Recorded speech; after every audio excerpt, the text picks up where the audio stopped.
We'll be calling the July 7th regular meeting of the Mount Angel City Council to order. Please follow our council president, Eater, in the flag salute. I pledge allegiance to the flag of the United States of America and to the republic for which it stands, one nation, under God, indivisible, with liberty and justice for all.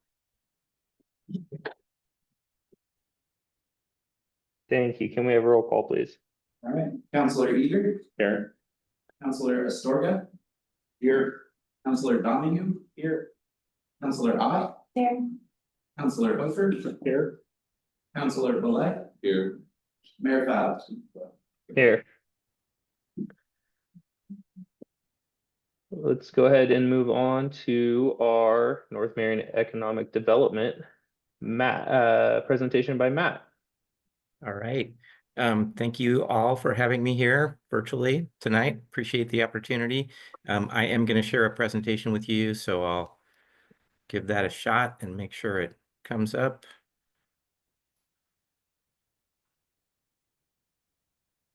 All right. Are y'all seeing that at your end?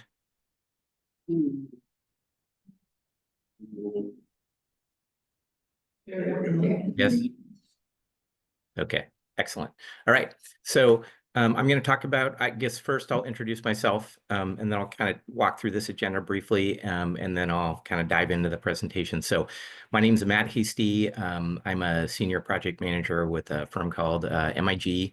We're a land use planning and communications and design firm.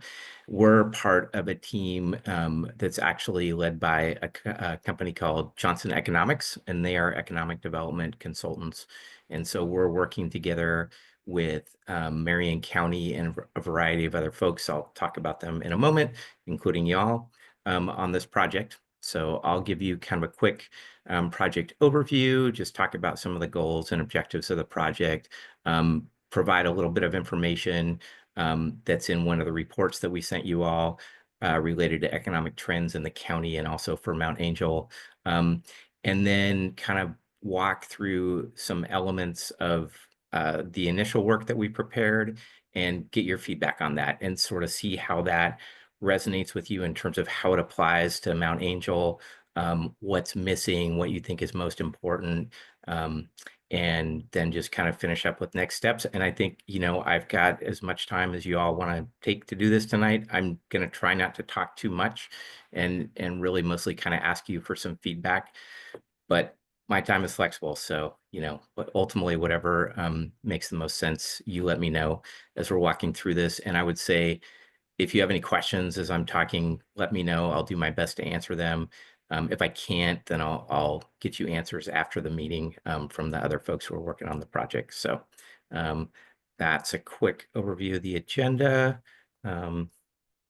So in terms of the project, so this is a project being undertaken with Marion County and then 9 participating cities in the county, including Mount Angel. It's focused on the northern part of the county. And the goal here is to create a shared economic development vision and a set of strategies for this part of Marion County, both for the county, but also for each of the cities within this part of the county that we're including in this study. So in addition to the 9 cities, there's a number of other regional and state partners who are involved and are providing, you know, technical support or review or input. So that includes the COG, Mid-Willamette Valley Council of Governments, the county, obviously, they're the ones managing the project, SEDCOR and Business Oregon. And then we have a committee that meets several times throughout the process to review things and give us guidance. But we're also conducting meetings like this with each of the cities that are part of the planning process. So, and I'll say that my firm is sort of having those meetings with 3 cities. And then the other firm I mentioned, Johnson Economics, they're meeting with the other 6 cities. And I'll talk a little bit more about next steps towards the end of the presentation. So just a little bit about population trends. I'm not going to read all the information on this slide. I'll just note that this is based on information put together by the Portland State University Population Research Center that's in charge of developing population forecasts for all the cities in the state outside of the Portland metro area. And they're projecting, you know, somewhere between 12 and almost 50% growth for different cities within this portion of the county. Mount Angel is projected to grow by about 14% in population over the next 20 years or so. Some cities are projected to grow a little less, some more. So that's kind of that.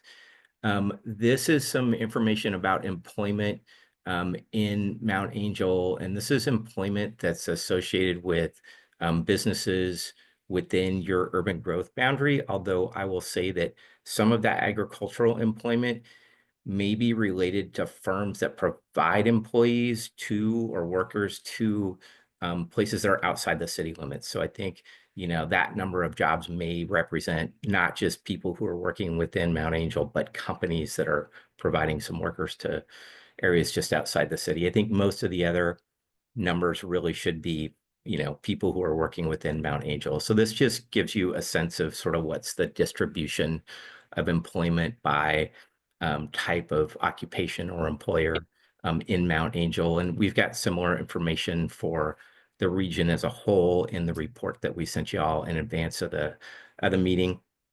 So, you know, the thing I would just note here is agriculture, forestry, outdoor occupations. That's the highest, the largest sector within Mount Angel, followed by healthcare and social assistance, then manufacturing, then administrative services, and then the other occupations or employment sectors you see here. This is sort of a chart that we end up producing for any city we work with. It just gives you a sense of, you know, what's the percentage of folks who are who live outside of Mount Angel and are commuting to work within Mount Angel versus live and work in Mount Angel versus, you know, live in Mount Angel, work elsewhere. It's pretty typical to see these kind of numbers. I will say this is, I've looked at a lot of these charts, is a little higher than I see in some places, but most cities, just given, you know, where people live and work, do not have a majority of people who live and work within the city. You know, most people are either commuting into work or commuting out to work elsewhere. So that's just kind of a snapshot of some information. There's quite a bit more in the document for the region that we're looking at as a whole. But those are a few pieces, you know, specific to Mount Angel. So one of the things that we've done as part of this process is work with that committee I mentioned to develop a vision statement for this part of Marion County. This slide kind of paraphrases that vision statement. It talks about agriculture being really the foundation of the region's economy, that, you know, the region should support existing businesses and also welcome new companies, that it's an attractive place to live and work, and that ultimately the cities within Northern Marion County complement each other in terms of the types of employment activities that are happening within them and that they're supporting. And so I'm going to just kind of take a pause here and ask you a question, basically ask you, does this resonate with you? Does this make sense? You know, have you developed your own economic vision? I'm not going to ask you to like recite it if you have, but if you have something somewhere, I'd love to get it as a follow-up to this meeting and just find out, you know, what's missing, you know, or what here is particularly important for Mount Angel and what's missing in terms of this regional vision, in terms of what your vision is. So again, I'll stop and just sort of see what you have to say about that.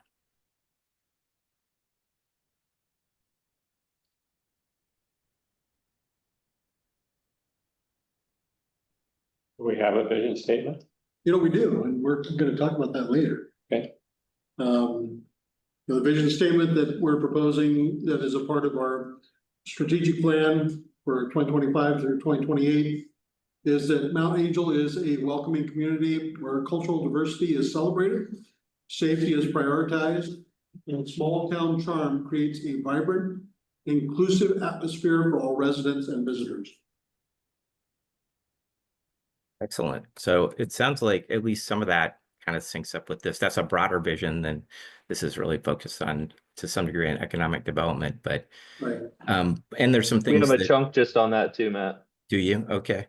Yeah. It's, you just happen to be earlier on the agenda than Okay. this. It's I- to strategically attract new business, achieve retention rate of existing business, and increase local economic revenue year over year. Excellent. Awesome. And that's great. If someone can send me, I'll probably stick around and listen to that at least a little bit after this, if you'll let me hang on to in the meeting. But if somebody wants to send me that as well, or is it in the packet? I should have looked. I looked at my part of the packet, but yeah, perfect. Okay, so I should already have that because I did download the packet. So great. Thank you. Very last page. Okay, perfect. Awesome. Well, that was very timely in terms of responding to that question. That's great. Thank you. Is there anything else you'd add other than what's in there? I mean, it seems like you've kind of been working through that. So yeah. Okay. Excellent. All right. I'm gonna kind of move to the next part of this. So the other thing that we've done is for folks who are planning geeks, a SWOT analysis, a strengths, weaknesses, opportunities, and threats assessment. Again, this is for this larger region. I won't read all these. I might focus a little bit on the strengths and the opportunities. And just, again, it's kind of the same question, like which of these things are applicable to Mount Angel or not applicable to Mount Angel? And is there something missing? Are there assets that you would like, us to be aware of or talk about that you don't see here, or challenges that you don't see here? So I think, you hit on already, I think, some of the strengths in terms of diverse industry base. You're trying to attract a diversity of employers. Labor market, quality of life. I think, again, some of your vision statements speak to those things. Transportation connectivity and access, natural resources, and a supportive business environment. So those are some of the strengths of this region. Opportunities include the development partnerships that are out there, economic development tools, integration of local industries and marketing, growing national and international markets, and increasing healthcare resources. So I won't read through all the weaknesses and threats, but I'll just again stop and see what y'all have to add. Or is there anything that you read there and say, it's not really applicable in Mount Angel, or here's what's missing. So any thoughts on that?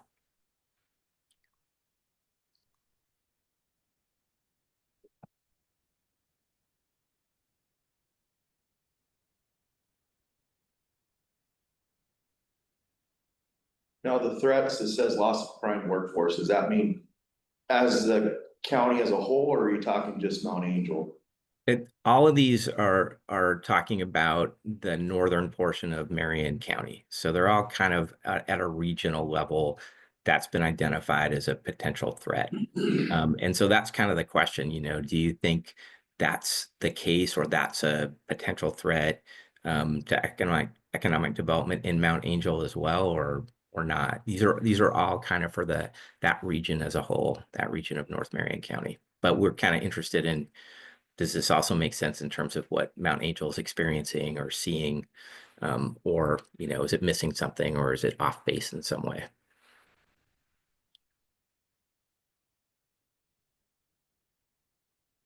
And then the other question I had was economic uncertainty, is that like local, are you talking local, or is that a national issue, or is it kind of a little bit of both, or is I it? think it's a little bit of both. I mean, I think, again, this is something that the group of folks on our advisory committee and our consulting team identified as a potential threat to future economic development in North Marion County. And again, I kind of put it back to you and ask you, do you see that as a threat to Mount Angel, or not so much?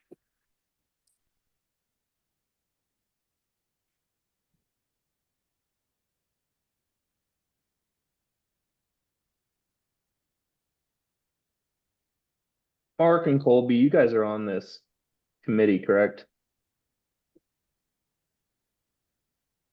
Mr. Mayor, are you talking to me? Yes, you, We are listed on there. okay. So are you able to highlight and cross out what is applicable specifically to our community? Because there's someone here that I see that, like, I don't know would be actual threats for us. wetland mitigation. I don't know how much, wetland we have inside our UGB, for example, or our utility capacity. So is that something that while you're working on this, you can highlight specifically for our community? Yes. I don't see why not. All right, fantastic. Yeah, and we do have a also a questionnaire that we've sent out to everybody, and I think we're still waiting, or we haven't gotten responses from everyone. And I can't remember who has or hasn't responded, frankly, but that was in the packet too. So if that's something y'all haven't completed, that'll help us with this as well. I think both reviewing this list and, like you say, kind of crossing out the things that, no, that's not really applicable to Mount Angel, or kind of putting a star or an asterisk next to the things that really are and are important there. Like, that would be great to get from y'all, along with the answers to some of those questions. And there's a fair bit of overlap, I'll say, between the questions and that questionnaire and what you see in this presentation. And I will also send this presentation. Was this? I don't think the presentation was in your packet, so I will send that out as a follow-up to this as well. It did make it in a revised version. I see it did. Electronically anyway, it did make it out, so I do have that for everybody. Oh, perfect. Excellent. Okay. All right. Well, that would be great to get some reaction to this as a follow-up. And I'd say the same thing for the other questions I'll ask you. I've got a couple more that I'm going to ask you. And I'm happy to hear anything you have to say this evening. And if you need more time, that's totally fine too. And just happy to get any additional information as a follow-up to tonight's meeting. But I'll kind of keep walking through. I've really just got kind of a couple more slides and questions for you, although one of them is kind of a long one, I will admit. But I'll walk through those and kind of see what you have to say. So I'll note the other thing that we've done in this initial report for again, the region that we sent out, is start to identify some potential target industries. So target industries are those industries that the region wants to either support or attract. In some cases, a target industry is, one that you've already got a relatively high share of employment in that industry. It's already strong. You want to maintain that or grow it. The other might be in an industry where there's projected to be some growth and you want to capitalize on those projections, or just an industry that you've identified as something that would really be beneficial to the city of Mount Angel to have more employment in that sector, and you want to pursue that for whatever reasons you might have. So one of the things we do around identifying those target industries is first kind of take a look at, what's the relative share of employment in an industry in the area we're looking at compared to the state or the nation. And then where is growth projected in a given industry or within the economy. That information is coming, those growth projections are coming from the State Office of Economic Development. So in terms of, where this region already has a relatively high share of employment compared to the state or nationally, agriculture and forestry, educational services, food manufacturing, construction, and transportation. And some of those were the ones you saw in the earlier slide, where Mount Angel also has a higher percentage of employment. And then some of those same industries are ones where there's projected to be the higher levels of growth over the next 10 years. So the things that kind of overlap: construction, transportation, and this is food services is actually different than food manufacturing, but food services. And then the things that you see on the sort of bottom left, but not on the top: delivery and warehousing, and healthcare. So those are some of the industries that are either expected to grow or where you're already seeing a higher share of employment, again, in the region. And then the places where you're seeing a relatively lower share compared to the state or the nation: information technologies, mining, finance and insurance, government sector employment, and professional services.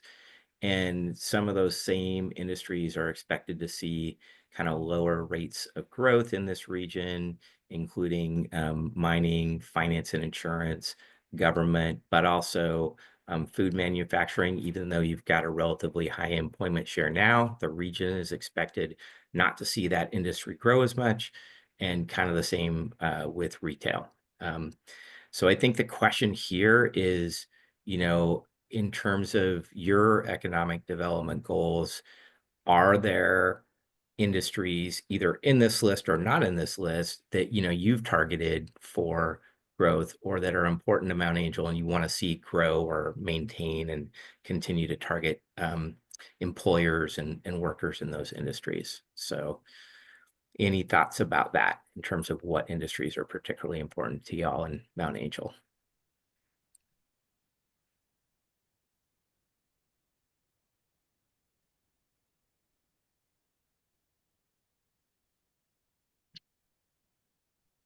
I think the list is fairly comprehensive. I think that's fairly consistent with what we would like to see continue, but under which category does a grocery store fall? That's generally going to fall under retail. Okay. Yeah, so is that something you want to see more of than what you have now? Yes. Okay, okay, I would say anything that actually brings people to the community, brings them downtown. One of the issues that I see with our current downtown corridor is the percentage of businesses that are along what we'll say the gut, right? That honestly don't bring a lot of people downtown. They're not destinations for people to come. There's just they host their employees and not many else. so any kind of Foods, business that would bring people down there. food services, does that include all of our taverns? Restaurants and probably taverns as well. Yeah, I expect it does. Yeah, One church. oops, sorry about that. Got ahead of myself there. So, Matt, Yes. back to your, that slide there. Is there a causation between, say, being a enticing city for some of these projected growth, employment share, say, as construction and transportation? One of the drawbacks, or I guess you could say the threats, was lack of shovel-ready land and resources. Is it in this strategy, are you guys gonna provide ways that maybe smaller towns can be more enticing to some of these bigger companies? I think potentially, yeah, that's the kind of the last question I have here is going to be related to strategies and which strategies that we've started to identify might make the most sense for you. And I think even just saying that is helpful in terms of us thinking about, okay, which of those strategies is going to help you entice employers to a smaller community. I think that's just a good sort of general comment for us to think about when we're thinking about strategies and or target industries. I would say, yeah, there is certainly a relationship between growth and then some of these sectors, particularly construction to some degree, you know, for food services or retail. Anything that's sort of providing services to people or businesses is going to grow more if you have more growth in people and or businesses within the community. So I don't know if that was what you're getting at, but I would say there is some causation there between the number. The other thing too I see is location. I know we're not close to the 5. I think a lot of businesses would rather be close to a major thoroughfare than not. So I didn't see that up there either, and so. Got it, yeah. I'm wondering if that's, like a transportation or even healthcare or delivering warehousing would be something that we should be looking at since we're not close to a major highway or freeway. Yeah. So The other thing I'd like to see, Matt, is two things. One, I don't know if manufacturing is necessarily the only avenue, but I would say anything that you've highlighted as opportunities for people who have gone through career technical education as opposed to only accommodating 4-year degree type positions. Manufacturing might be the right choice, one of the right choices. The other thing is it may simply be as much as location, but also if there's any information that you can gather doing this. Our closest twin, if you will, right now, as far as size, is Hubbard. And if you drive through Hubbard, I'm not saying it's what I want Mount Angel to look like. Nobody, come after me. But if you notice, they are building industries about as fast as they can dig dirt right now. And so outside of the fact that they are near Aurora Airport, they are not far off of I-5. Outside of location, I'd like to see what makes us different than Hubbard right now and why they are growing businesses as fast as they can, and we are currently not. Yeah, great question. Okay.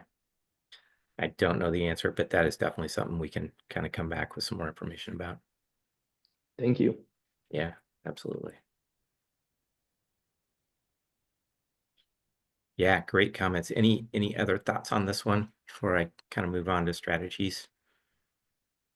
I'll make one comment because probably 10, 12 years ago, we looked into having a Ray's Food Place market come to Mount Angel, and they told us they couldn't compete because Silverton's too close Yeah, and Woodburn's close.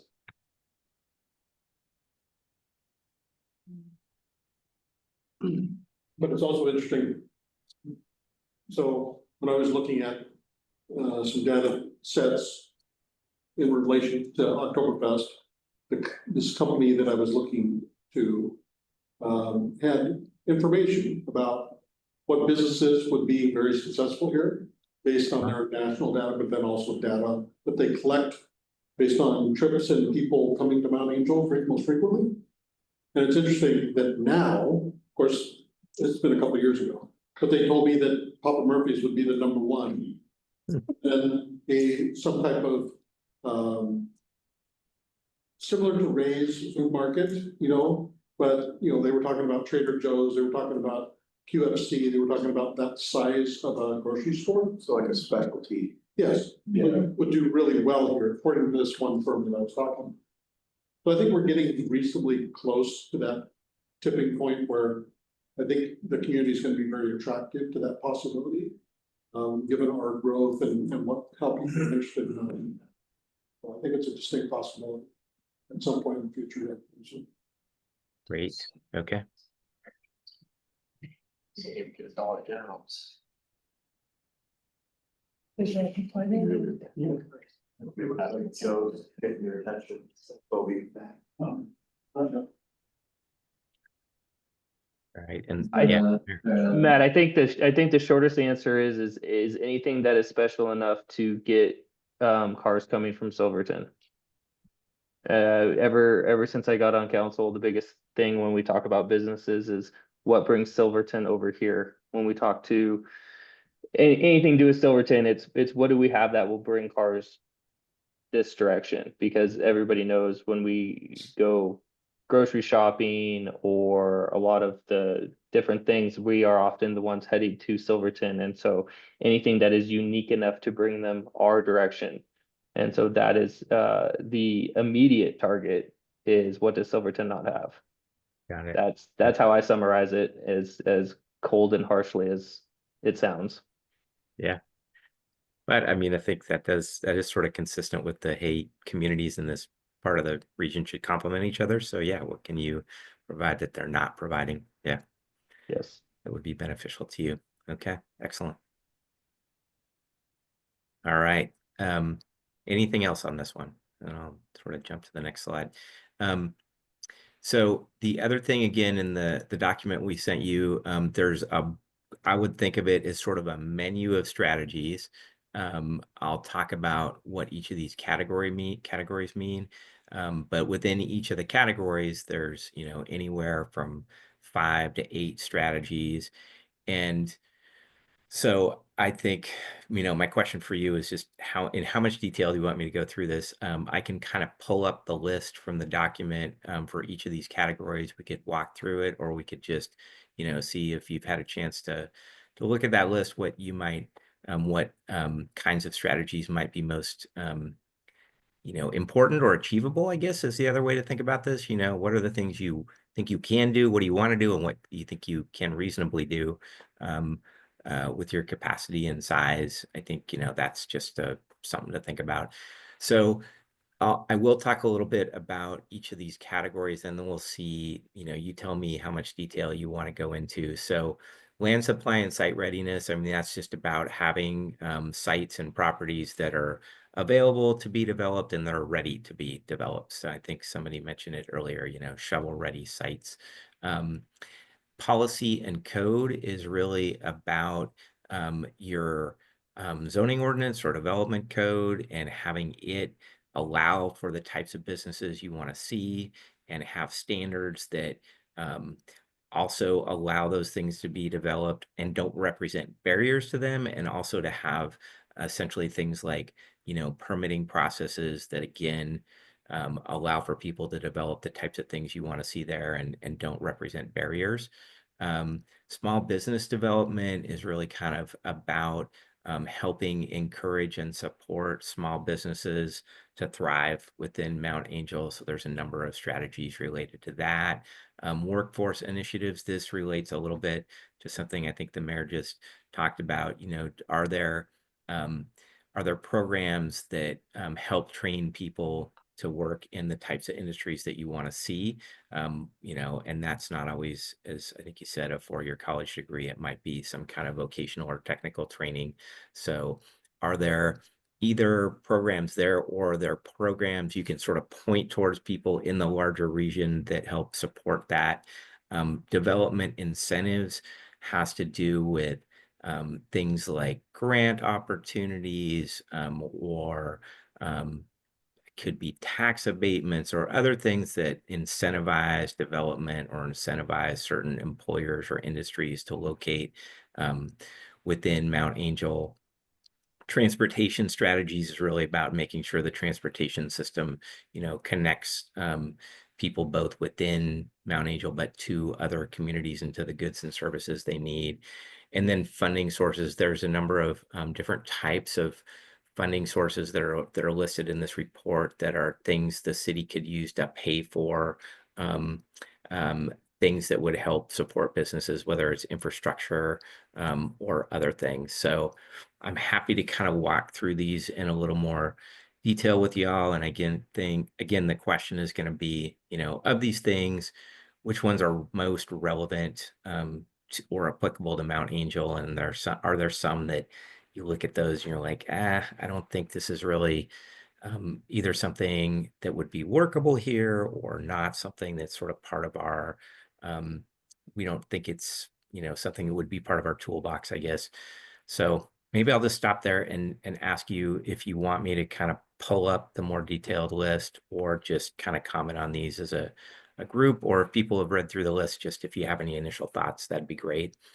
And also, this might just be something you want to kind of look at a little bit afterwards, because it's a long list. It's and I should have been noting where these things are in your packet. So sorry about that. These are on pages 31 to 39 of your packet. I think it's pages 28 to 36 of the report, but 31 to 39 of your packet is where all of these strategies are listed and described in a little more detail. So I'll stop and just see what you'd like me to do in terms of putting more detail on the screen, or just, see what you think for now and follow up later. Totally up to you.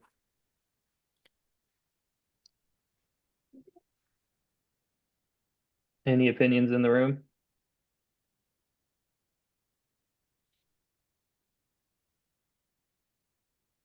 Follow up later. Okay. Matt, I glanced through this. My 2 cents real quick would be, obviously we need to follow up later. The land supply and site readiness, we just finished our housing needs analysis. I think we're in good shape there. There may be some others. The other thing is our UGB is relatively small. So as far as an inventory of available properties, we just talked to the locals. Okay. The policy and code is another thing that I know we just updated. The two that I would be most interested in looking at a later point would be the small business development and the workforce initiatives, especially the workforce initiatives. See if there's a way that even if we aren't bringing business into town, we have a way to strengthen our workforce whether they stay local or go abroad, you know, help out our community. And because the development incentives, I don't know that we have the funding for the transportation strategies. We are part of the regional transportation network. So that's, you know, kind of out of our hands. And then I don't know that there's anything unique about the funding sources. So I would like to follow up later, but for me specifically, the small business development and the workforce initiatives, please. Awesome. That is super helpful. Thank you. Yeah, any thoughts from anybody else, kind of along those lines in the room there?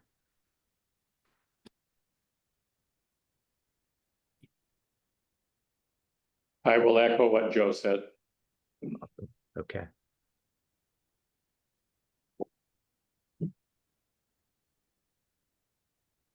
All right. Well, I'll just kind of quickly run through next steps.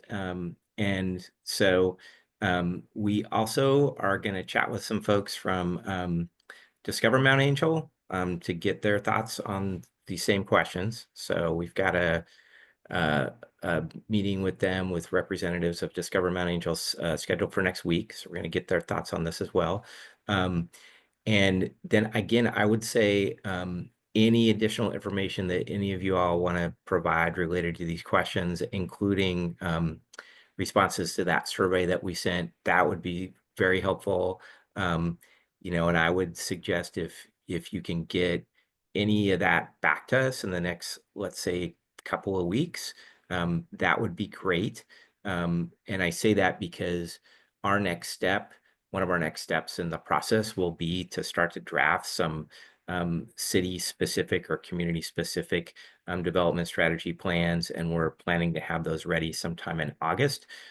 So if we get any additional information y'all want to provide in the next couple of weeks, then we can fold that into the Mount Angel specific document that we'll draft.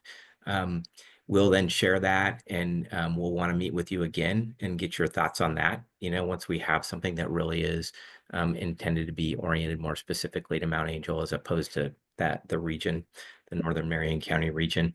And then we'll be going through a process, you know, working with the committee that we have and some of those regional agency advisors that we have to draft both the regional document and also the community specific documents, and then finalize those. So this project, I think, is scheduled to go through approximately the end of this calendar year. But we will be doing a fair bit of work over the next, you know, 2 to 3 months in terms of putting together some of these documents for both the region and the individual cities. So those are next steps. And, you know, so we'd love to be able to come back and talk to you again, probably towards the end of August, could even be early September, just depending on what works for y'all in terms of your meeting schedule, and talk about what we've gotten together between now and then. So any questions from anybody about our next steps or just anything else for me? Well, the Discover Mount Angel is gonna be all the businesses, correct? It's gonna be whoever's in attendance. Yeah. And Business, for sure. yeah, but they'll be, I assume, yeah, local businesses.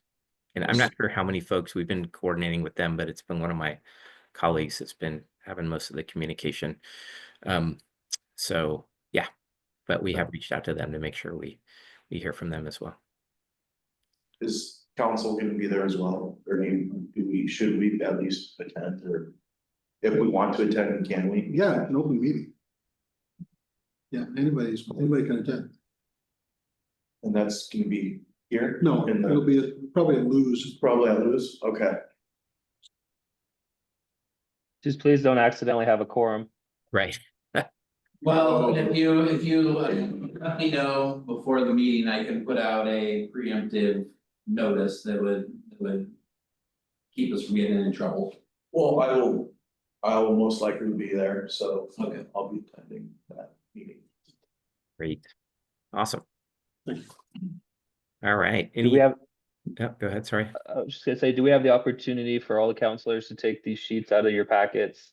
Fill them out, pen and paper, you can do partials, whatever, and then hand them into City Hall, and then we can send you a packet, Matt, does that work? That would be great. Yeah, If we can do that by the end of the month.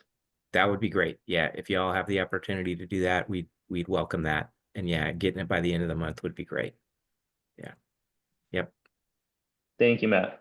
absolutely. All right. Well, I appreciate the time. I might just listen in a little bit on your strategic plan. Is that the next item on the agenda? It's dead last, bud. You're Dead gonna be here a last, minute. okay. Well, then I might look at the meeting summary afterwards. All right, well, Understandable. thanks again for having me. I very much appreciate it. And do reach out to me. It sounds like I'll see some of you next week. But let me know, as a follow-up if you have any questions for me. So, all right. Have a good evening. Thank you. Thank you. All right, moving on. Colby, do we have any interested citizens or communications to be read? I do not. Awesome. Moving on to the consent agenda. Are there any corrections noted for the meeting minutes of the June 2nd meeting?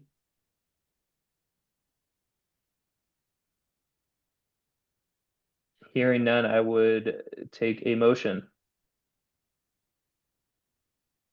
I will move to approve the consent agenda. Second. We have a motion from Counselor Eater and a second from, couldn't tell, Counselor Hofer. Roll call, please. Counselor Black, Aye. Counselor Eager, Aye. Counselor Hofer, Aye. Counselor Astorga, Aye.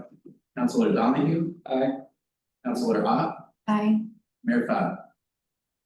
Aye. All right, thank you. Moving on, accounts payable report. Counselor Donahue, do you have any questions or comments? I do not. Counselor Ott, I do. On page 28, like halfway down, there's a counterfeit bill detector followed by return of said counterfeit bill detector. And then another one was purchased.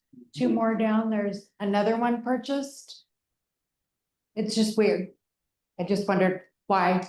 We tried one, Oh, and I didn't sent it back, tried another one, like that one. and ordered a third one before the second one was returned. I was like, how many does one? They just weren't, They just weren't working. no, the black light wasn't bright enough in our city hall with all the windows. Okay.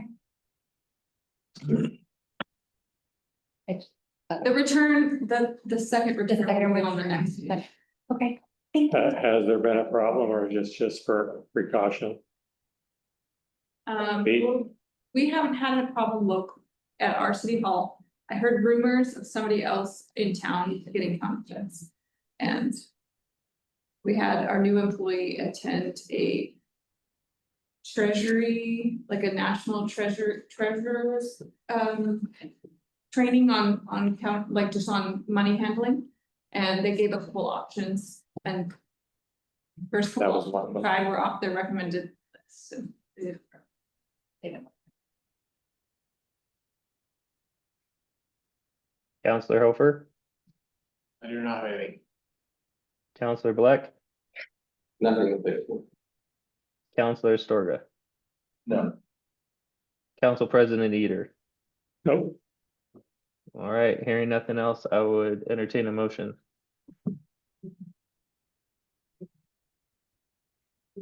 That's just the discussion, and no motion needed. Okay. Thanks for catching that, Colby. Moving on, we have 3 planning commission applications before you. And Colby, can these be considered as a group, or do they need to be considered individually? They can be considered, well, I think in the motion, I have all their names listed on the cap, so we should probably read all their names individually in the motion. These are 3 current planning commissioners who would like to come back for another term.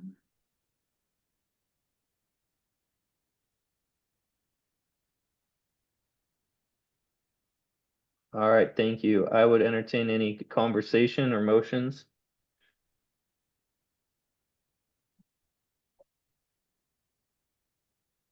I move to appoint Matt Ketchum, Greg Savage, and Victor Hofer to the planning commission for a 2-year term expiring on June 30th, 2027. I'll second. We have a motion from Counselor Black, second from Counselor Astorga. Can we have a roll call, please?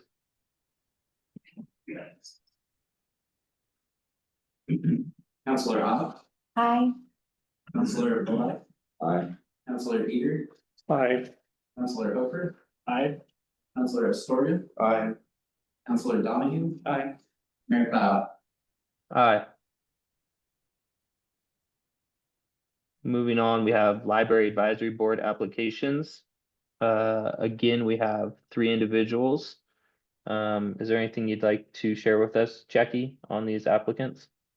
No, I'm really pleased with, the applicants. The 2 that have been serving on the board have done a great job, and Brianna is, I think, is gonna be a great asset to the board. Excellent.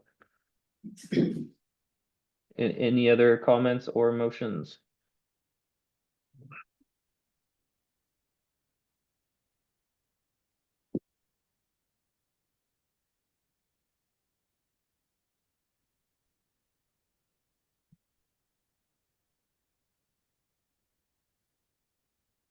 I move to approve the application of Brianna Conklin to fill the vacant position on the Library Advisory Board that expires on June 30th, 2028.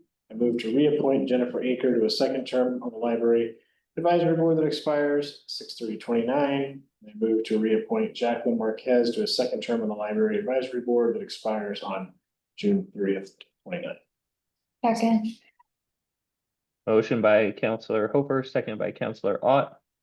We have a roll call, please. Counselor Donahue. Aye. Counselor Ott, Hi. Counselor Bullock, Aye. Counselor Eager, Aye. Counselor Hooper, Aye. Counselor Astoria, Aye. Mayor Cloud. Aye. Moving on, Sheridan Street Waterline Project Bid Award. Take it away, Mr. City Manager. Okay. Well, I'm going to kind of roll this over to Alan Dahlberg for questions, but as it states here on the CAF, Water Master Plan that was prepared back in 2010, not the current one, but the one that was given to us in 2010, identified the water line along Sheridan Street between College Street and Taylor to be replaced to increase fire flows to commercial and residential lots in the area. Civil West has also confirmed this need. While replacing this section of pipe, it is also recommended to replace a small stub, a pipe that tees off Sheridan and runs southeast on Palmer Street. Current water line on Sheridan is 4-inch cast iron pipe. It will be replaced with approximately 525 feet of 8-inch C900 plastic pipe. Current water line on Palmer Street is a 2-inch galvanized pipe. It will be replaced with roughly 190 feet of 4-inch C900 plastic pipe. The bid opening for this project was held in Public Works on June 11th at 2 p.m. Flowline Construction submitted the lowest bid in the amount of $184,226. A 20% contingency in the amount of $36,845 is recommended. City staff recommends awarding the Sheridan Water Line Project Replacement Project to Flowline Construction with a 20% contingency in the total amount of $221,071. Thank you. Any questions? Yeah, I have a question. When we bid this bid process, do they all know about the 20% contingency? Can you repeat that? Do they know about the 20% contingency No, they're as part of not, their budget? no, they're not, I don't think their contingency is in mind when they did it. Contingency is on our. Yeah, Yeah, I know, but I just wondered if they know that they need to do 20% more. If they don't. Oh, well, Contingency, so okay. you know what I'm saying? Yeah, they know there's a contingency, they just don't know how Right. much. Usually it is 20%. And in the past, how often do we use any or all of the contingency? I don't believe I've ever used the whole amount. I have used some of it, but it's pretty low. Thank you. They've done work for us before, correct? Correct. And they were the low bidder. Yes. And something like that, do they dig up the old line or put it next to it, or what do they do with the old lines? They'll decommission it, but they'll leave it in ground. Leave it in the ground?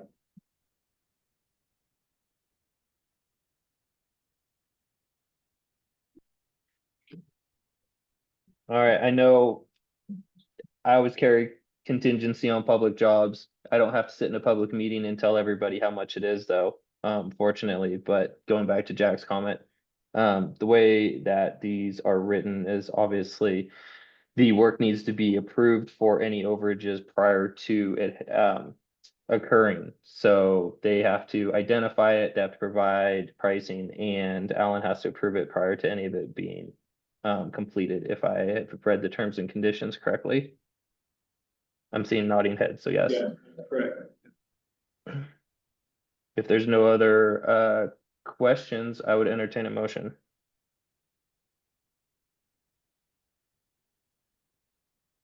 I move to approve the award of the Sheridan Waterline Replacement Project to Flowline Construction in the amount of $184,226 with a 20% contingency of $36,845.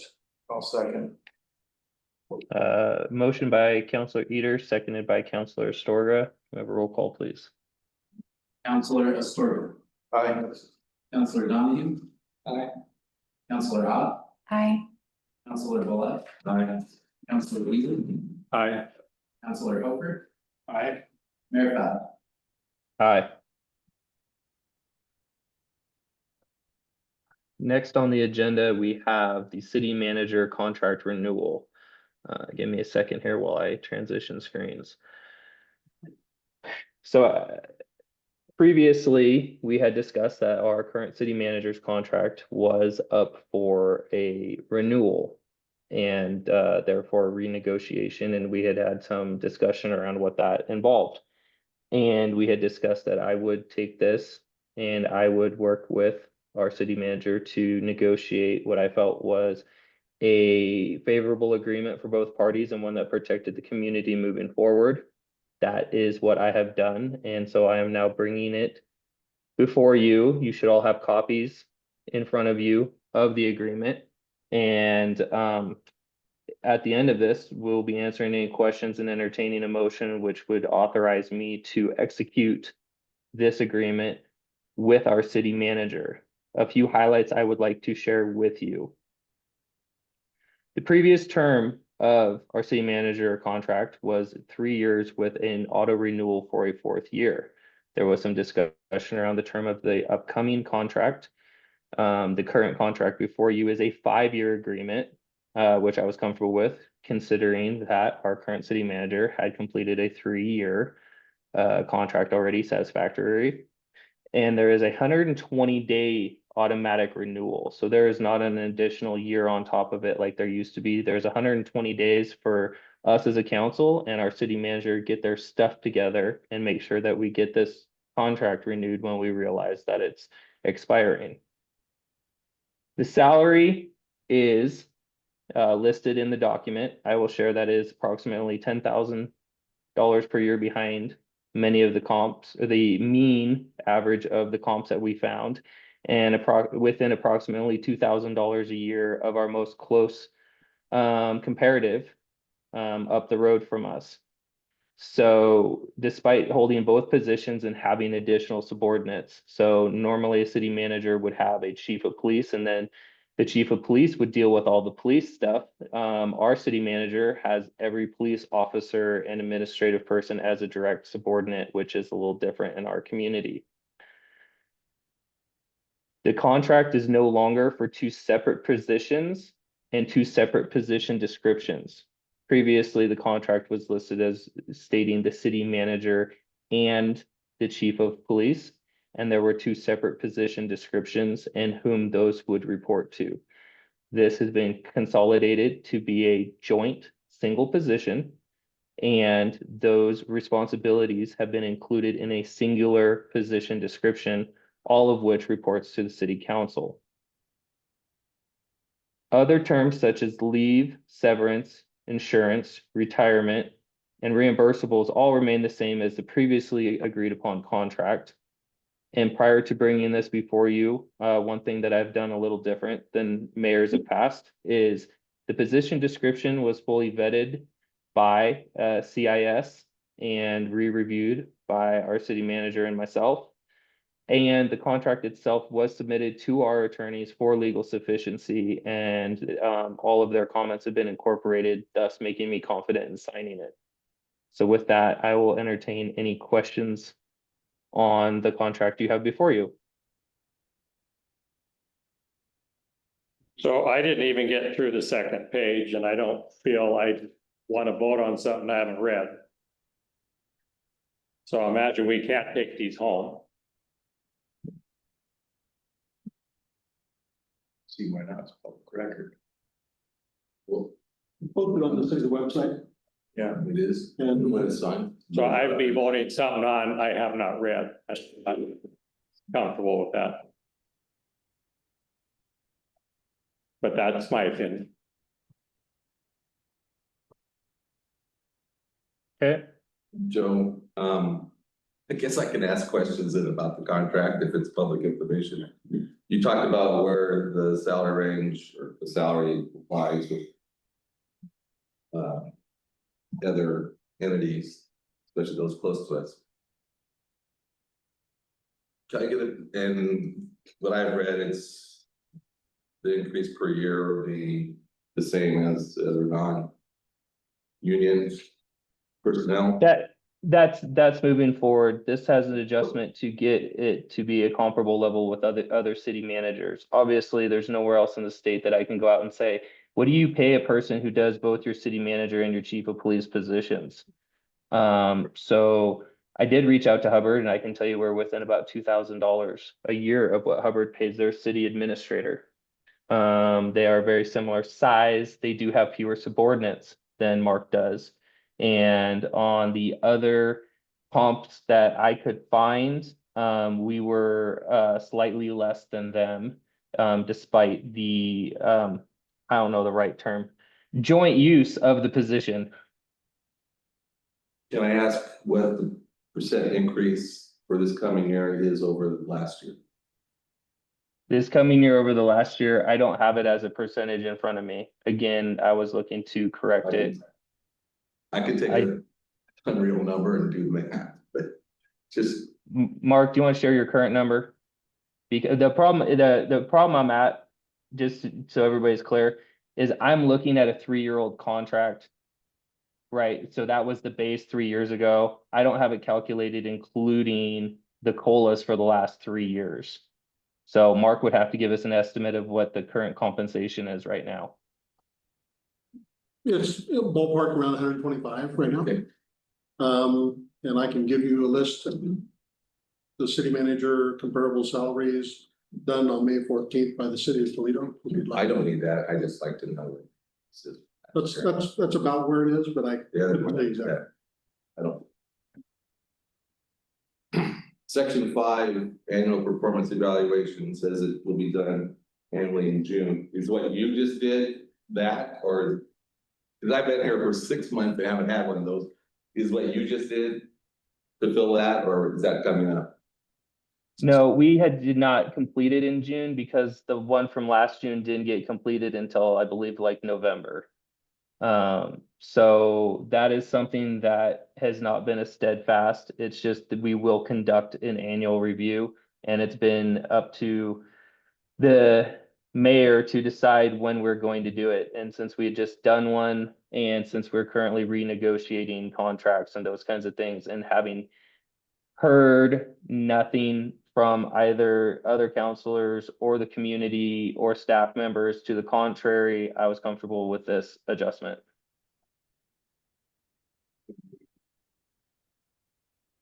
So. One last question, one request. Is there anything else that you think that we should know as a council that has been changed that you think might be significant? No, let me think about how I want to put this. So the quick answer is no. The short answer is the only things that have changed have been the salary, the term, and a combination of the previous positions. Outside of that, there was one minor thing that revolved around, I believe it was meals. And this was something that we had gotten just to keep us out of trouble in the future. Extremely minor things. I can tell you that this contract is considerably better for both parties than the previous contract. And this contract takes care of the single biggest complaint we have had in the last 3 years that I have heard, which has been the dual duties held by a single person and the perception that that person would report to themselves with one of their positions to their other position, knowing that previous practices, everything that Mark has done ultimately rolls up to the council. And fortunately, Mark's never done anything as the chief of police to test that theory legally. Now we don't have that issue. Everything that Mark does is in a single contract for a single position and a single position description, for which all of those responsibilities now report to the council. So again, I am confident in both the salary range. I'm confident in the term. I think it was a very good middle spot between where Mark was and where I was. And again, the biggest thing for me was creating a single position and removing any perception of impropriety having two positions held by a single individual. Well, thank you. My request is administrative. And I don't know, where I came from, whenever there was a contract or a policy change, what was very helpful for what was our board back then, or when I was a school board member, is we present it to the body of the council or board, use what's called a strike and bold method on the draft. You strike out what's being taken out, you bold what's being put in, and that way we would know what the changes are. That's just a request. We can do that. I think that'd be great. It's very helpful for us who are reviewing these things, especially if it's going to be a quick review. And but since this is public, I'm not sure why we couldn't have gotten this when we got our package. I kind of agree with Ray that I just don't like approving something that we just sit down and see for the first time. Although I appreciate your work and offhand, I don't see a problem, but I just think that we need more time to look at things before we just are asked to approve or follow the contract or policy. Thanks. That's my thoughts. Administratively, you don't have a strike and bold because I did not do a strike and bold. This is something that we were still putting together just a few days ago with the final comments. And that is how it ended up where it is. I will take full responsibility for not having a strike and bold, because I will tell you some of these came from a sit down discussion and some of these came from, honestly, I went through it with pen and paper and I did it the old school way so that I could track it the best way possible.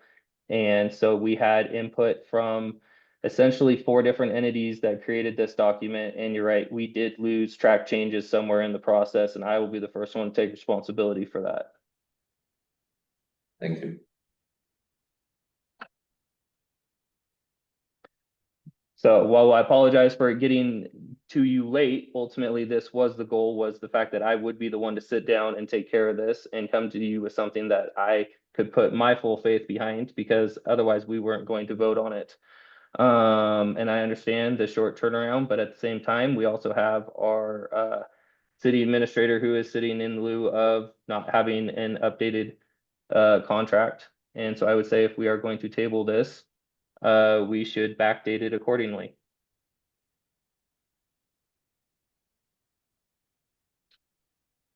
Backdated to what, the first of the fiscal year? I think we should backdate it to July 1st, whether we if we don't vote on it tonight, because ultimately we are holding salary up. No, well, I agree with that to the date. You know, it's, But again, I've highlighted the changes rather thoroughly. And honestly, this contract really only underwent about 5 changes. Everything else was simply a combination. It was taking things that were already there and creating a singular entity out of 2.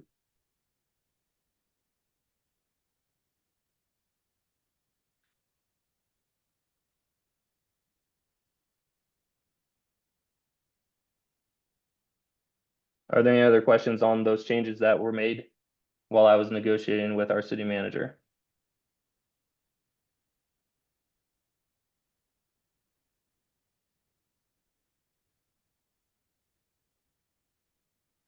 Okay, well, I will be abstaining from any vote, so I'm leaving it up to the room to decide what you'd like to do. I'm not gonna vote to authorize myself to sign anything. well, I like to get the sense of the rest of the council, or whether we should wait a month or. Okay. I just feel better wait, having everybody a chance to meet, but maybe we've all digested it and you're fine with it. So you make a motion to. I'm fine, postponing it. Just reading over it a little bit, but could we like call a special session for like a quick 10 minutes next week or something like that? After it's already read it, or is that too many meetings? I'm available. I'd like to wait a month and decide next month and then get retroactive. Whatever to June 30th or July 1st. Yeah, so, yeah, if we can make it retroactive, Yeah. I guess it really doesn't matter.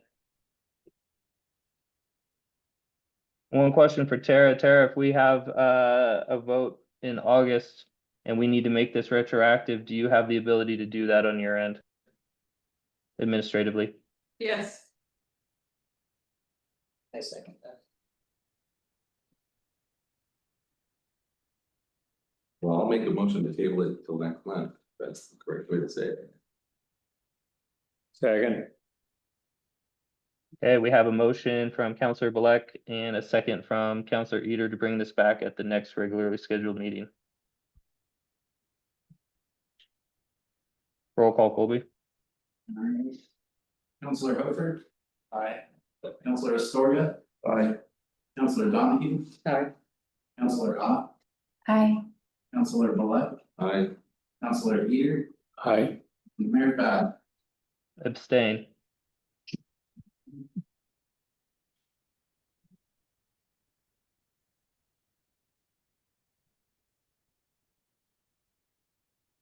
Bear with me a moment, please. Next, we have adoption of the new Mount Angel strategic plan.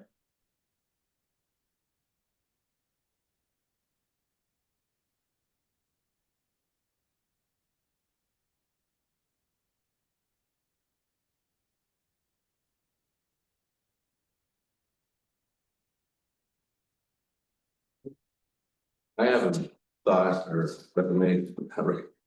recommendation to change the verbiage of the vision. It's, you know, reading it, I just don't know what some of this stuff means, but I recommended that we change to Mount Angel as a welcoming community where safety is prioritized, and a small town charm creates a vibrant, culturally diverse atmosphere for all residents and visitors. Yeah, Frank, I don't know what it means to celebrate diversity. It is. What would we put in that, you know, to celebrate, what's the priority or maybe strategic, so I just, think it's kind of a, I'm trying to trim it down, I guess, it says the same thing.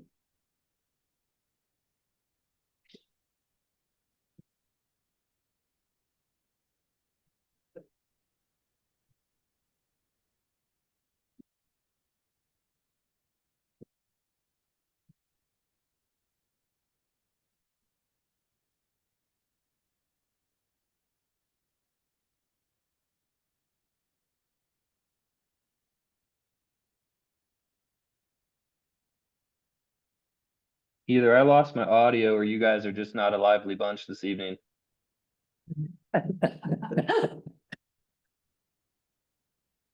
Are there any other comments on the adoption of this? I know we previously had talked about the vision statement. Is that something that is still up for consideration? Is that something that was previously approved, Mark? This is a living document. It can change at any time, any moment. So one of the things is, I kind of want to see for the measures of success is on public safety is how are we, especially with the citizens, I know I keep hearing a lot of gripes about speeding and this and that and the other. And many times they've been talked to with different officers and nothing seems to be getting done. I personally haven't seen it. I still do see a few speed racers here and there. But, one of the things I like to see is a citizen survey done at least either annually or every other fiscal year to see how the citizens are taking to how policing in the community has been done. That's one of the measures of success.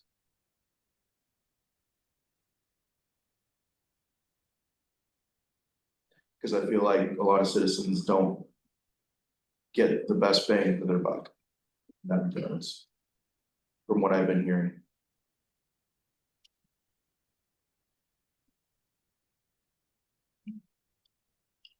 I will only add to that, I think annually or even 2 years is a little quick, but I don't disagree with the survey, but I do it every year, 10% for everyone. Let me do it every 5 years. That's. Did I hear Counselor Astorga offer to be on a committee to write a community survey? Sure, why not? He's gonna deliver it door to door too. That's what I, that's, you know, the AirPods, that's what I heard. All right, any other edits besides that of the vision statement, which Counselor Black, if you would please, can you formalize your request as to how you want to rearrange the words and provide it? Not right now, not right now. No, like write it down and hand it to our staff at some point, or type it up and email it to our staff, so they're not trying to guess as to exactly how you wanted it. And Counselor Astorga, can you? And Counselor Astorga, can you please put together 5 or 6 bullet points as to where you would like to start any form of community survey? Sounds good. So we Are are there not any- adopting this tonight? It's a living document, according to Mark, so I think that we can adopt it and then change it. Unless I'm misunderstanding something. Sorry, go ahead. No, you're correct. And as you might have seen, it says successfully implement at least 3 community-based safety initiatives annually. So, for the police department, it can be a variety of different things, you know? And, they don't have to specifically be listed on this document, since they're just going to be a part of fluid things that we're going to try and get done. Okay. But we're not gonna, I mean, we're not gonna modify this thing every time one of us shoots an email off and says, I don't like this or I don't like that. I mean, I hope not, because, you know, it's truly. that's the Gonna be process. Well, I'm asking for clarification. Yeah. Like, we're gonna adopt this tonight, and then if somebody has a change, then do we have to bring it to next meeting and say, hey, we had 3 changes come up, should we change this, or is it just? It's so alive that any of us at any time can say, hey. Any change should be agreed upon. Yes, of course. I mean, personally, I'm fine with the wording. I mean, I understand what celebrating cultural diversity is. I mean, we had a dance here a few weeks ago that was very culturally diverse, and I think that's a way to bring people downtown, so I don't do anything wrong with having that be part of our vision statement, so. That's fine with me. We as a staff we're looking at this every quarter. Because what we have in addition to this is we have assignments for the different things that need to occur within the strategic plan. And departments are assigned to specific items. So it gives us an opportunity to come together and discuss Right. where we're at. Revisit it and actively work towards Right. stuff that's in it. And as I mentioned in the cap, one of the things that a strategic plan does, it gives us some little bit more concrete goals and some direction for staff so that we can plan for the future and we can, do surveys. We can do a variety of different things. So that we can plan honestly for the next budget. Because we've got some goals here and some of these are gonna cost money. And even on the survey side, in order to conduct a legitimate survey, it likely needs to be connected to or conducted by an outside entity. So we may very well look at a consultant to do that, so that we can get valid data. So that helps us to be able to plan for the future.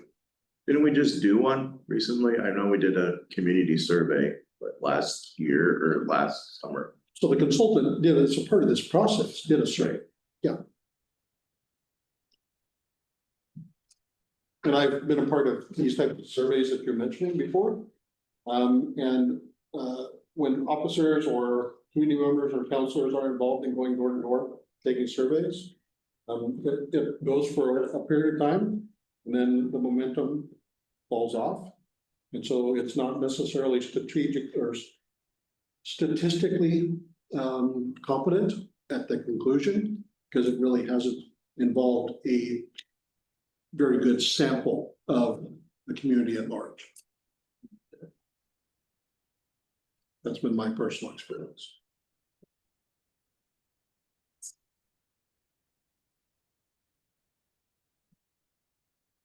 I don't know that we have anything that is so big enough to not pass this and get this moving. I think that any edits can be brought up at the next quarter's review of this after staff has looked at it one more time. And counselors have a chance to look at it and provide their input for the next quarterly review.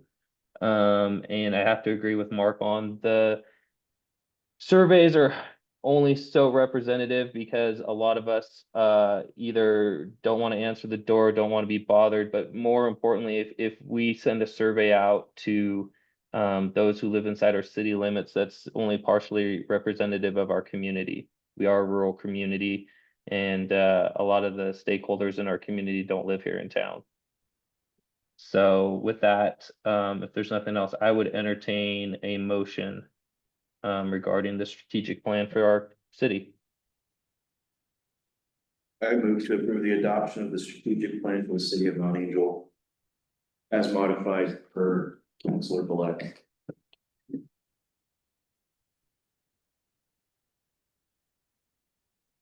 I think we need Councilor Balek to then recite what it is.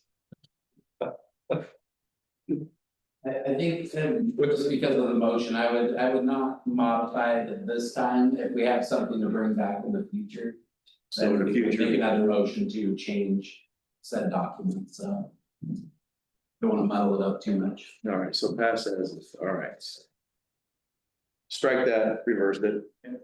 I move to approve the adoption of the strategic plan for the city of Mount Angel as presented.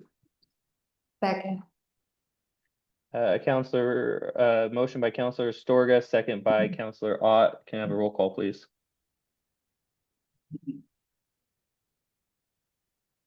Councilor Eater, Aye. Councilor Hooper. Aye. Councilor Astorga, Aye. Councilor Zamir. Aye.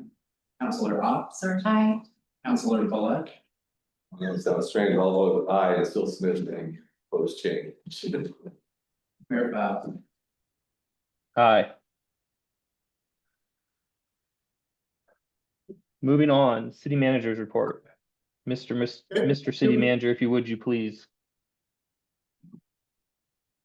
You bet. First thing, I received notification that the grant for which I applied for Senator Merkley's office has made it through the first round and continues to move forward this time. I actually have the letter from the senator. This is a grant for $500,000 for the Railroad Avenue reconstruction project, which will change that portion of the community significantly. Please think good thoughts as we continue to go through the approval and funding process. Should this project make it through the entire process, we would anticipate funding being available in summer of 2026. The gazebo project is really taking shape. The flooring and siding look great. Our Public Works Department has big plans for trimming the support posts and painting the entire gazebo. There's going to be new railings and of course, new concrete steps and a new ADA concrete ramp that is yet to come. But definitely moving forward, and if everything continues to move forward as we hope, it will be shining and bright for October. I'm continuing to move forward on our new City Hall living facility. There's some work today in researching financing and the cost of commercial building. Note take the next steps with an architect soon, so that we can firm up our costs and make some decisions on what this project will fully entail. An awesome 4th of July here in Mount Angel, and I want to thank everyone that had a part, no matter how small, in making that day such a success. It was really cool. Certainly. Got complaints about individual fireworks that night and probably other nights too, but where are we on, what's the law? And do anything to police, to enforce the law on that? Well, Because there are illegal fireworks, I'm sure the people using them are okay. Yep, you're right. Citizen asked about it.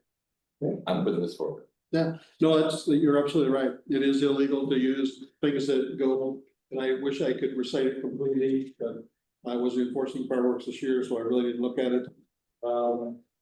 Generally, anything that leaves the ground a certain height is illegal in this state. A lot of people go to Washington State, they buy fireworks all day long, they bring them back here and shoot them off everywhere. In fact, when I was working at the rodeo, the fireworks display that the rodeo put off set a really super large grass fire, which I can show you pictures. And those kinds of risks happen everywhere. Now, if we receive complaints and we have the staffing and the ability to respond to them, then we will. But that requires citizens to actually pick up the phone and call 911 and report them.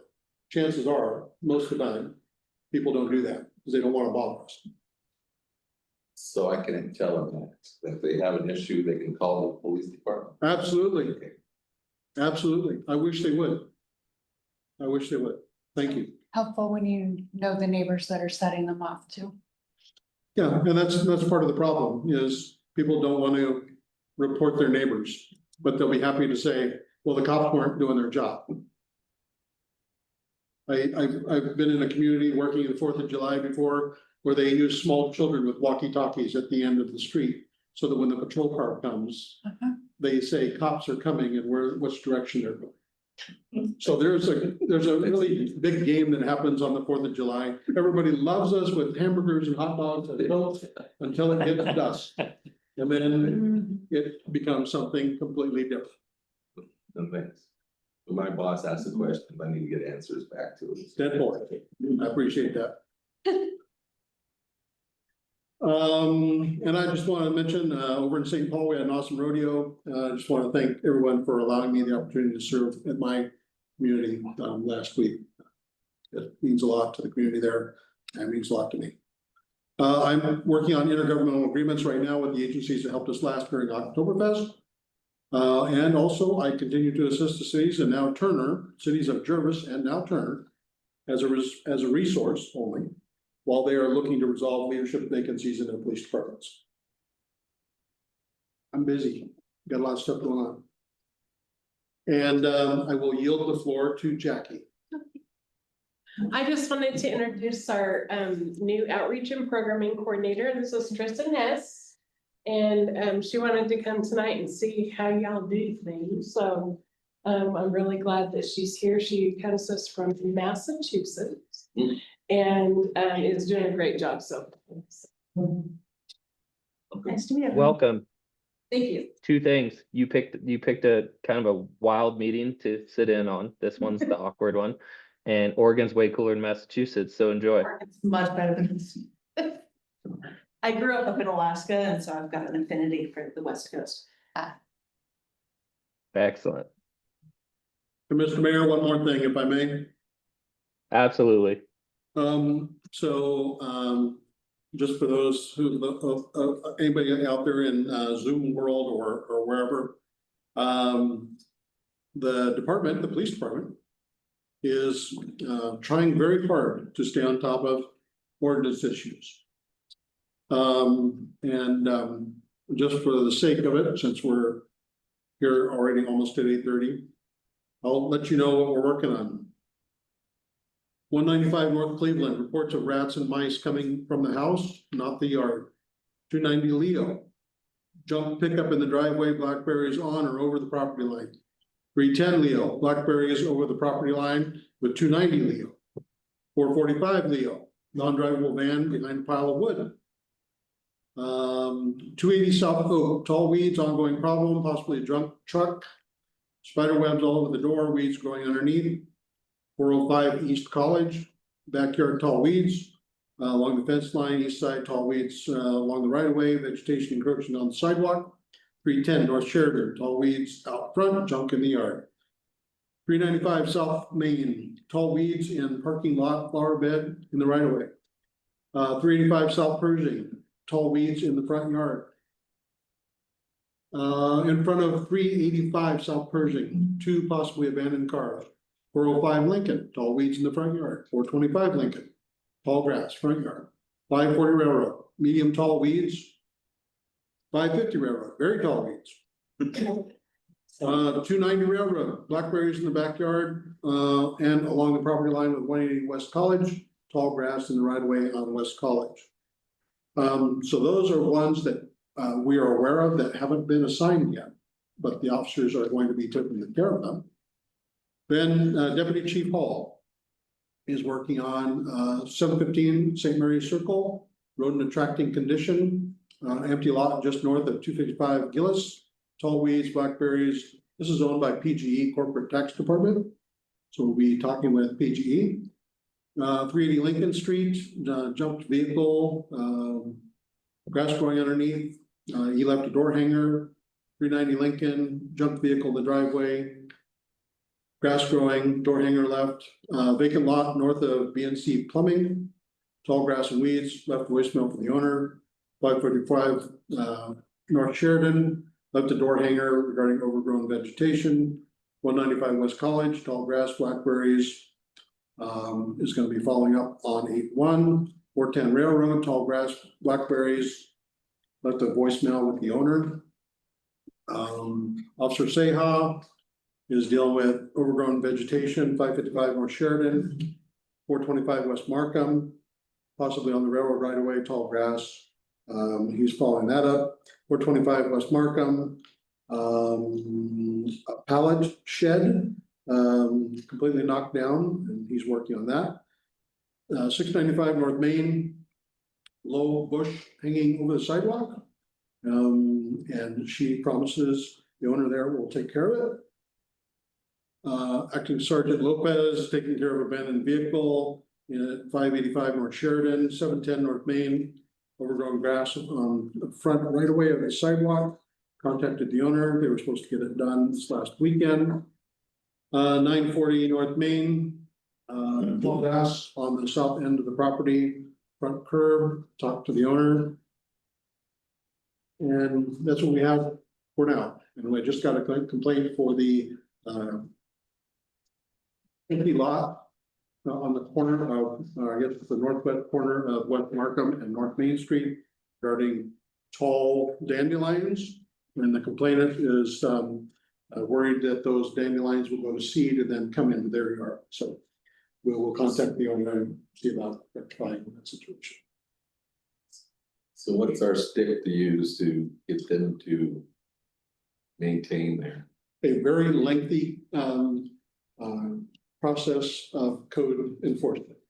We have got to be able to document what the code violations are. We have got to notice the owners of the property. There is a period of time in which they have to mitigate it. And then we have to go through a process which will eventually end up as a citation if they don't make any progress forward. When we issue a citation, most often the court dates are at least 2 months out. So they've got an additional 2 months to do something for an arraignment. And then once they come to municipal court for an arraignment, they'll say guilty, not guilty, no contest. If they plead no contest or guilty, then she'll handle the situation oftentimes.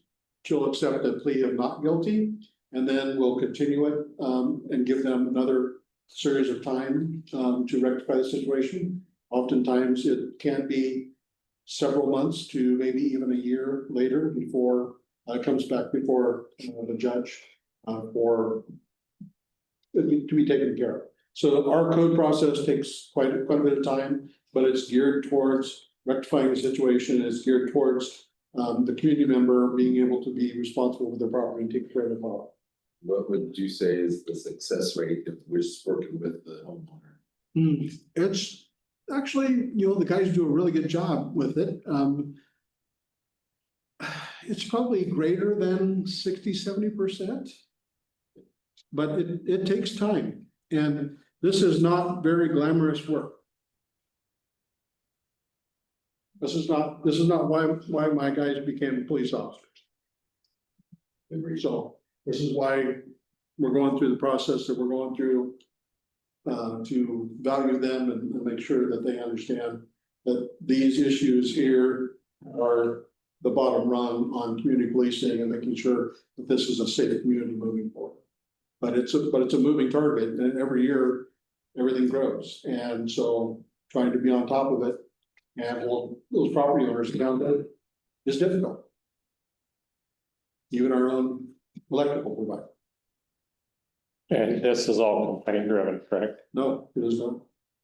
We used to have a complaint driven system, and so a number of years ago, probably 6 years ago now, as chief of police, I asked that we change from a complaint driven system so that we have the discretion to be able to see these complaints and then address them as we can. So is the repair shop on that list of addresses? I don't know which repair shop you're talking about. You know which repair shop I'm talking about? No, I don't. I really don't. One where the big pothole just got filled in. Across from the Chinese restaurant. Oh, Angels? Mm-hmm. You listed a lot of addresses, but it must not be one of them. It's not. Because he has how many years of abandoned vehicles there? And I know you told me one time I should go talk to him. Listen to other people. Huh? Have you talked to him? No. We'll, I'll. Yeah, we'll go talk to Chief, him. morning, we'll add. I can go talk to him, I don't care. We'll add Angels on Monday with it.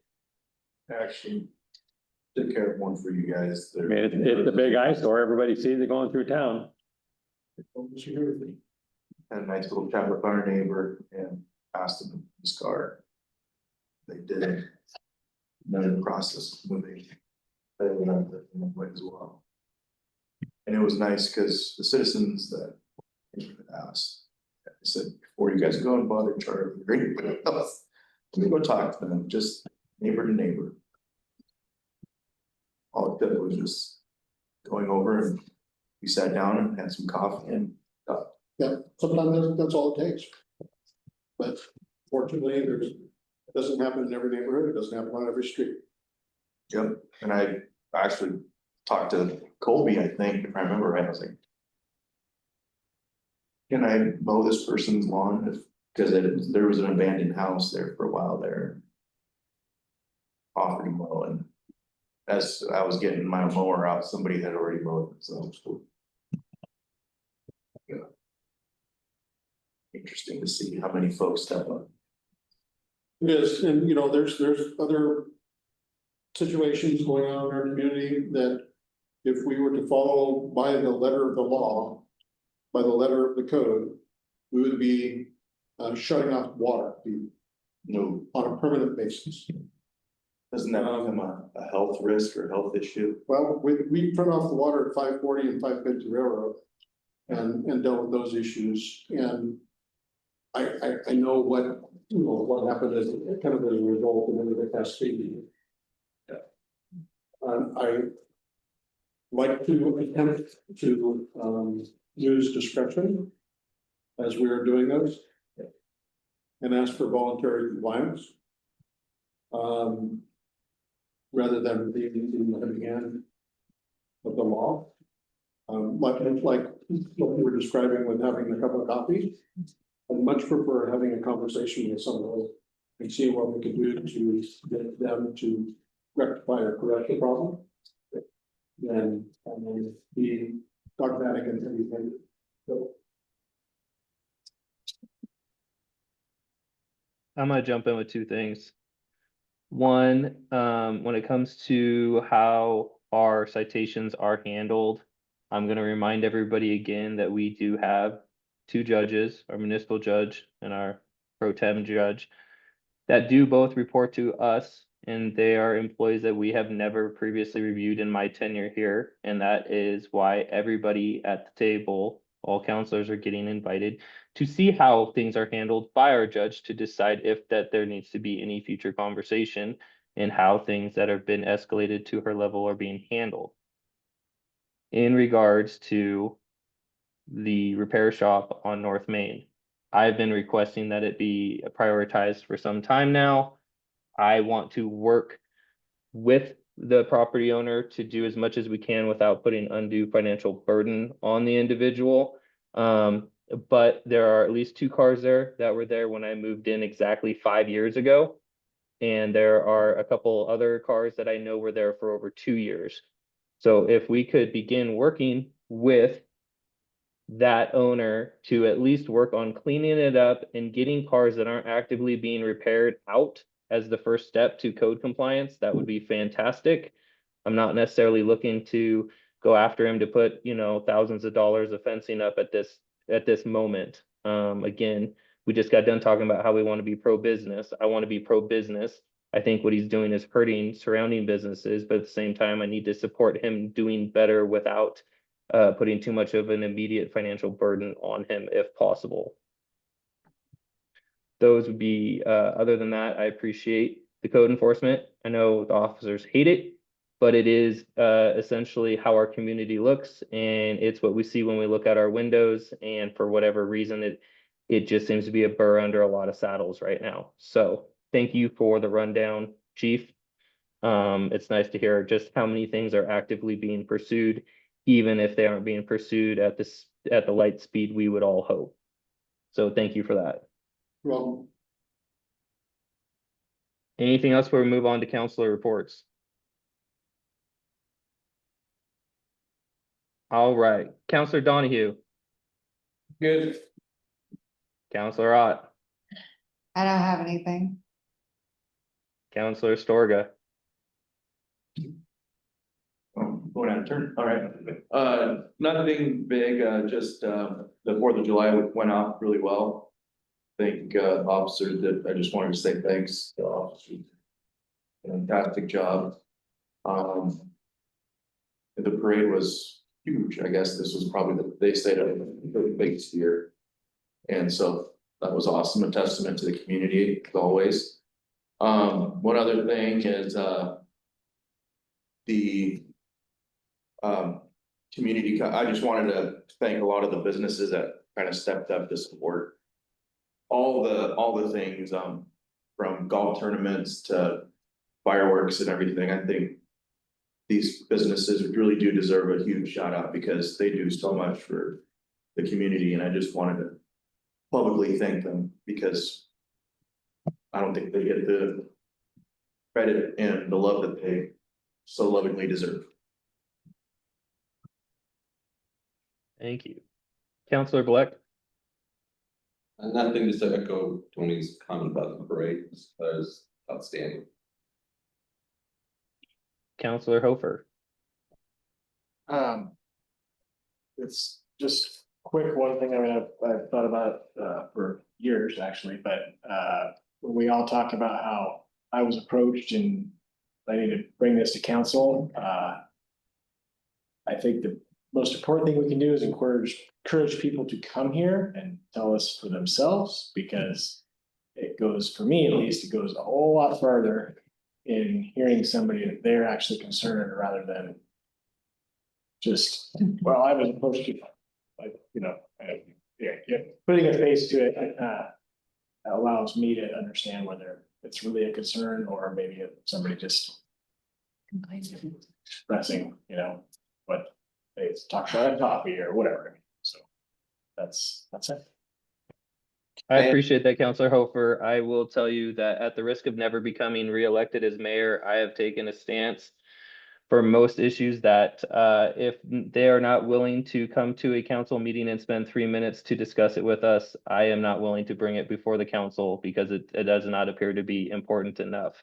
And I will put that on the record as my current personal stance at the risk of never becoming mayor again. Can I add on to what been discussed here with that by David? What's frustrating for me is that we can't respond to the people who come. Correct, or shouldn't, or asked to not to respond to what they talk about. So on one hand, I'm thinking, well, what do they think? I come here and talk for 3 minutes and I get nothing back. Okay, I get that policy, but what I would like to see now that you brought it up is, as a counselor, I would like to see what the response, if any, and if it's not any, I would like to know if there weren't any that responded, what the response was, so that we know, so that we run into them on the street, that we at least have an idea that they have been responded to and what the response was. Almost like a follow-up. Or a debrief or whatever you want to call it. So, Manner of Yeah. it. So Counselor, one of the reasons that we do the 3 minutes with no response is because it's a matter of equity and following the rules and protecting the community. And honestly, it is too darn hard for me to track people's 3 minutes when we are interrupting, asking questions, or providing them time to answer back. Our council rules are not currently written that way. It is too hard for me to track. Now, that is for appearance of citizens who have not brought a issue before a counselor. Any counselor can come to Mark and or myself or Colby, I believe, definitely me, can come to me and say, hey, Joe, I have a community member that would like to talk to us about this. Then it becomes a discussion item on the agenda. That's how we get to the point of having a productive conversation with a community member. Having them show up either, I'll say unannounced to the group, meaning only one of us knew they were coming. Having them show up unannounced to a group does limit them to the 3 minutes to talk at us. And it is not that. I would say that if somebody comes and does speak for 3 minutes and they do get a response, maybe a synopsis of that can go into the weekend reviews that we receive. I think that would probably be easy enough since I believe Mark oversees most of the responses. Yeah, as a matter of fact, if there's something that comes up at a council meeting and requires us to follow up, you get the follow-up as soon as we can possibly get that out to you. I know that happened on Auto Street. Yeah, that's exactly what I was gonna say. The Auto Street issue, every counselor got the same packet that went out to the people that were complaining. All the principals did. And I, in fact, anticipated it coming up again tonight and brought my folder with me in case anybody wants to look at it. I'd like to add too, there is a council testimony form that people can come in and fill out. And that ensures that they get their name and topic on the agenda as well. And we will follow up. And we do. Anything else, Counselor Hofer? Oh, that was it. Council President Eater. You mentioned something to me the other day and it kind of started with me, but it's probably within the code violation, but the issue on Taylor Street with the automotive repairs, and Regina Schiedler was the one that talked to me first, and I talked to Chief, and I think Chief got Charlie on it, but I don't know where that issue is. Or if everybody on Taylor Street is happy. We can't make everybody on Taylor Street happy. Because they're unhappy with the people that live in the house. He And, moved his car. Sorry. so, we've asked the complainants on this to call us repeatedly when they're seeing certain activity going on that we can take action on. We've received no calls. Their main complaints have been about certain people residing in the house. Their complaints have been about it being a multi-family dwelling. We have no control over who lives in a house, what their ethnicity is or anything else. And that's kind of what it's come down to. And we cannot find any code violations that we can prove at this time. And we have asked repeatedly for all of those people, all of those complainants, to call us when it's occurring. Because we can't be everywhere And nobody's called. and nobody is called. Okay. And there's a significant level of proof required, even in municipal court. And sometimes it comes down to them wanting to be a complainant and coming in and talking to the judge. But we've received no cooperation. And I had this conversation with the deputy chief today. All right, thank you. You're welcome. I have nothing further. All right. Moving on, mayor's report, I'm gonna keep it short since it's darn near 10 o'clock my time. Please, Mayor. Mr. Mayor, you've got two other counselors. did I miss two? I thought I started from the sides. Yeah, he. Yeah, but there- What happens when you jump back and go? You wanna go? Hey, No. you guys Still are, no. you guys are like this big on the screen. It's easy to tell who. All right, sorry, I'll be quiet. That survey I asked everybody to complete. Yes, it's homework. Please do it. Please drop it off at City Hall. The other thing is please review that contract, and if there's some flaming massive reason that you just feel like you can't support it, please bring it up. I want this ready to vote on next month if possible. I don't want any gotcha surprise moments on August that pushes it into September. Yes, I'm in the mood of assigning a lot of homework, and with that comes the biggest homework assignment of all, if I may. So recently we heard about the flies in Mount Angel. And before everybody starts to chuckle and paw it off, the flies this year are worse than I've had in the last 5 years of owning my home. And I've always had a fly problem and I've always kept my mouth shut. This year, my front door, inside my garage, my back patio, they all look like a dairy. So with that, I know that there were previous conversations about whether or not it was the wastewater treatment plant or whether it was the mink farm. My understanding is we went from multiple mink farms down to only 1 or 2 mink farms. We have fewer mink farms than we used to have. I would like to have us look into the opportunities to ensure that our wastewater treatment plant is not contributing to a livability issue in our community, because again, this year it seems to be worse than previous years. It seems to be affecting a larger part of the community. And we are getting a lot of social media coverage as to the fact that we are a fly-ridden town. I don't want that to happen. I want us to do some research and come back to the council with some opportunities to ensure that we are not contributing to that by and through the way we're handling our wastewater treatment plant, if that's possible. We will research how to make that determination. And then we will bring those choices back to council at the August meeting.